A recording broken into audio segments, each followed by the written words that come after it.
Als hij slim is, dan gaat hij daarin mee. Dan kan hij nog een jaartje rekken. Ja. Voordat hij jouw positie hier als presentator overneemt. Ja, nou, goed pak. Wat jellejaar, je bent klaar, hè? Ja. In dat opzicht. Nou, Niks aan de hand. jij maakt er een grapje over, maar meer hoef je niet te kunnen. Nee, en dan werk je mij er gewoon ook nog uit en hebben we iedereen eruit gewerkt. Dus in dat opzicht zijn we dan klaar natuurlijk, hè? Nou, Hans, wij streven er eigenlijk naar dat wij samen een show gaan doen, hè? Ja. Maar wel een van die strakke pakken, die neem jij wel mee van de SBS. Ja, ik heb er nog een paar, ja.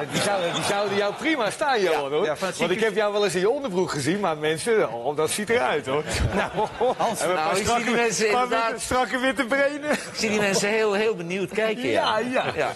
Nou, ik zal je melden. maar Hans, wanneer heb jij Johan in zijn onderbroek gezien? Dat Nou, hij fietsen wel eens. Ik ben hem op de fiets wel eens een keer tegengekomen. Had hij zo'n heel kort strak Frans Derksbroekje aan. En dan 's morgens om 5 uur fietst Johan. Dat is Daarom fiets ik om fantastisch. 5 uur, hè?